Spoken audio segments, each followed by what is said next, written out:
अस्सलाम वालेकुम नाजरीन, मैं हूं सलार सिकंदर और आप देख रहे हैं मेरा चैनल। आज मैं आपके लिए बड़ी दिलचस्प कहानी लेकर आया हूं। होता कुछ यूं है कि एक जोड़ा होता है तोतों का, यानी एक तोता होता है और एक उसकी तोती होती है।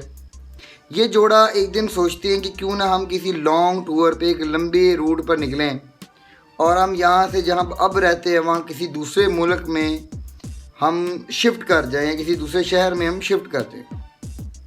तो जो तोता और तोती होते हैं वो बड़ा एक्साइटेड होकर वो निकल पड़ते हैं। तो उड़ते उड़ते उड़ते उड़ते जब वो तकरीबन शाम होने वाली हो जाती है करीब करीब, तो जब उनको थकावट महसूस होती है तो वो एक गहरे जंगल में उतर जाते हैं रेस्ट करने के लिए, आराम करने के लिए।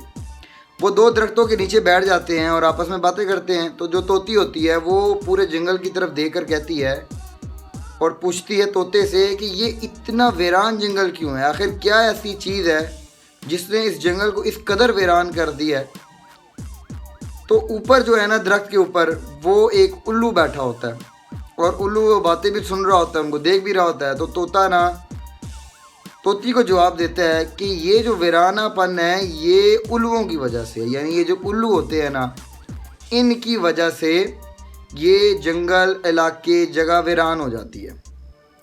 उल्लू को बड़ा गुस्सा आता है। उल्लू कहता है कि एक तो हमारे जंगल में आके हमारे ही दरख्तों के नीचे आराम करके और हमें ही जंगल वालों को बात कर रहे हैं और मुझे इन्होंने बात की है, तो उसको बड़ा बुरा लगता है। तो उसके दिमाग में एक ना जो है एक मंसूबा आता है, एक प्लान आता है कि मैं इस तोते को तो मज़ा चखाऊँगा।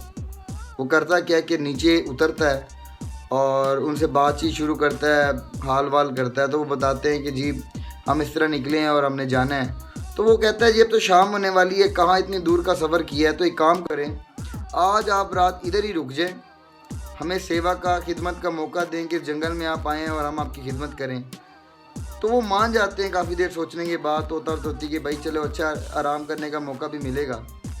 तो फिर होता ये है कि उल्लू उनकी अच्छी खासी सेवा करता है, उनको खाना देता है, पीने के लिए अच्छी चीज़ें देता है, बिस्तर बिछा के देता है। तो जब वो सो जाते हैं और जब सुबह होती है और तोता उठता है और देखता है कि तोती उसके करीब नहीं है, तोती गायब हो गई है। तो थोड़ा ढूंढने पर उसको पता लगता है कि तोती को एक पिंजरे में उल्लू ने ही कैद कर लिया है और उल्लू उस पिंजरे की रखवाली कर रहा है। तोते को बड़ा गुस्सा आता है। तोता कहता है ये तुमने क्या किया है, मेरी तोती को आज़ाद करो, हम जाएं। उल्लू कहता है कि ये तोती आज के बाद मेरी है, क्योंकि मैंने इसकी एक रात खिदमत की है। तो ये यहाँ का एक रिवाज है कि जिसकी कोई खिदमत कर लो तो इनाम में जो चीज़ चाहो वो खुद रख लो। तो तोता बड़े गुस्से में आता है और कहता है मैं तो लड़ूंगा, ये तो तोती मेरी, मैं तो तोता लेकर जाऊँगा। तो तोता कहता है मैं तो तोती लेकर जाऊँगा।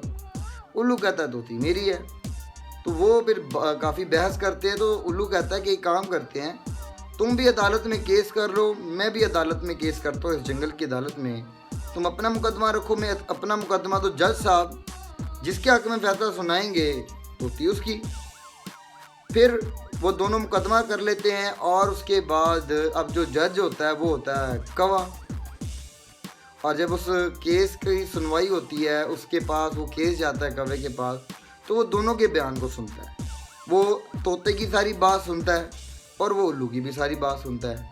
तो जब वो काफ़ी सोचता है तो जो फैसला आता है वो उल्लू के हक़ में होता है कि क्योंकि इसने एक रात खिदमत कर ली है, अब ये तोती उल्लू की।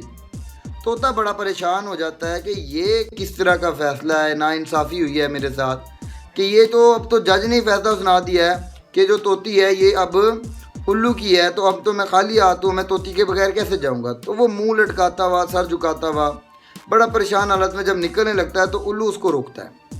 उल्लू उसको रोक के ये कहता है कि ये मुझे तोती नहीं चाहिए, तोती तुम अपने साथ लेकर जाओ। मैं तो तुम्हें एक बात समझाने के लिए सब कुछ किया, वो ये कि उल्लू कभी भी किसी इलाके को वीरान नहीं करते। इलाके, जंगल या कोई भी शहर, मुल्क वीरान तब होता है जब वहाँ इंसाफ नहीं रहता। तुमने देखा आज यहाँ का इंसाफ कैसा था या कौवे ने इंसाफ कैसा किया। इस फैसलों की वजह से ये जंगल वीरान है। तो हम उल्लुओं का नाम बदनाम है, हम उल्लुओं का नाम बदनाम ना किया करें, बल्कि जिस जगह पर नाइंसाफ़ी हो, इंसाफ ना मिले, तो वो जगह वीरान हो जाती है। तो दोस्तों आज की कहानी से जो हमने सीखा कि वीरान की वाकई ही हमारे इंसाफ पर डिपेंड करती है कि अगर किसी मुल्क में किसी जगह पे इंसाफ कायम है तो वो कभी भी वीरान नहीं हो सकता, बेरौनक नहीं हो सकता। लेकिन जिन मुल्कों में, जिन जगहों पे इंसाफ ही नहीं होता, कायम ही नहीं किया जा सकता, तो वो मुल्क लोगों के होने के बावजूद वीरान हो जाते हैं।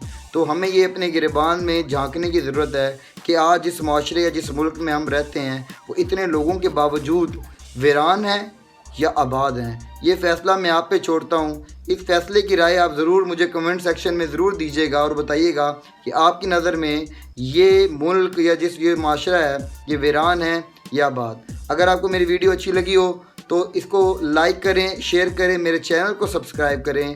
तब तक के लिए मुझे इजाज़त दें। अल्लाह हाफ़िज़।